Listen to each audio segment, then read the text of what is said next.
What's the most important thing in life? How important are the things of this world? Fashion, politics, fame, fortune? What should our priorities be? Let's find out in 1 Corinthians 13. If I speak with the tongues of men and of angels, but don't have love, I've become a noisy gong or a clanging cymbal. If I have the gift of prophecy and know all mysteries and all knowledge, and if I have all faith so as to move mountains, but don't have love, I'm nothing. And if I give all my possessions to feed the poor, and I surrender my body to be burned, but don't have love, it profits me nothing. The attitude of the speaker is more important than the talent of speaking all the world's languages. Paul, with his great intellectual ability, preaches that love is more important than intelligence. Love is sometimes poorly translated as charity. Love is not charity. Giving to the poor is nothing without love.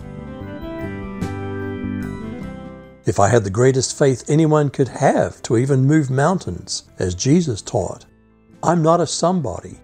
I'm actually nothing without love.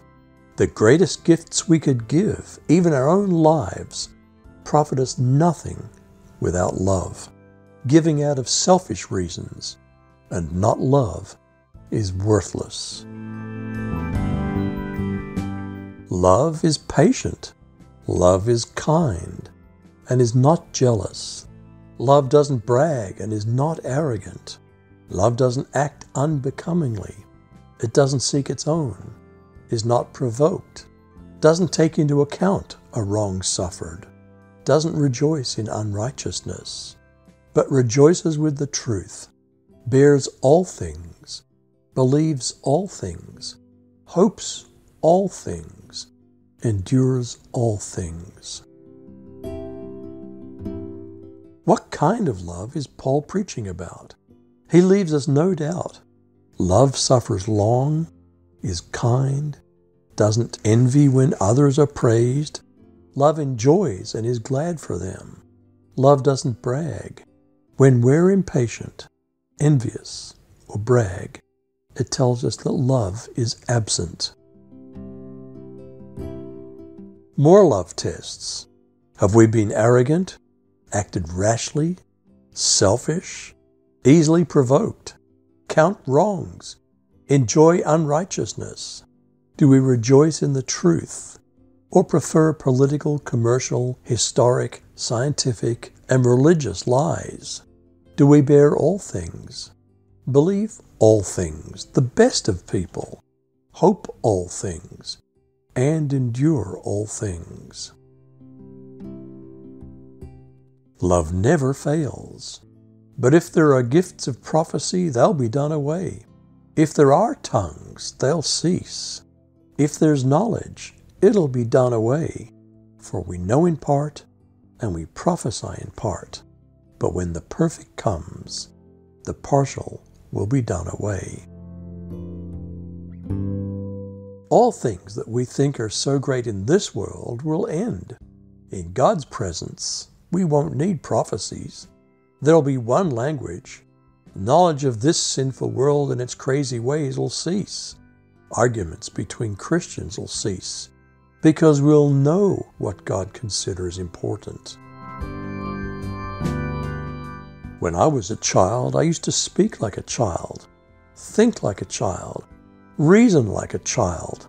When I became a man, I did away with childish things. For now we see in a mirror dimly, but then face to face. Now I know in part, but then I'll know fully, just as I also have been fully known. In a world where our leaders act like children, and our children act insolent towards those in authority because they have rights, then we all need to learn that the most mature things we can learn is love. Our vision of God's perfect world is incomplete, but we see glimpses. But now, faith, hope, love Abide these three, but the greatest of these is love. What is permanent in a temporary world? People die, politics comes and goes, nations come and go, music tastes fade, fashions change. But in the life to come, these three will remain. Why is love the greatest of them? Faith and hope are ours, but love we give to others. The greatest thing in the whole world, in international relations, in our nation, in our community, on our jobs, in our church, in our friendships, in our families, in our marriages, is love. Let's grow up. Be men and women of God.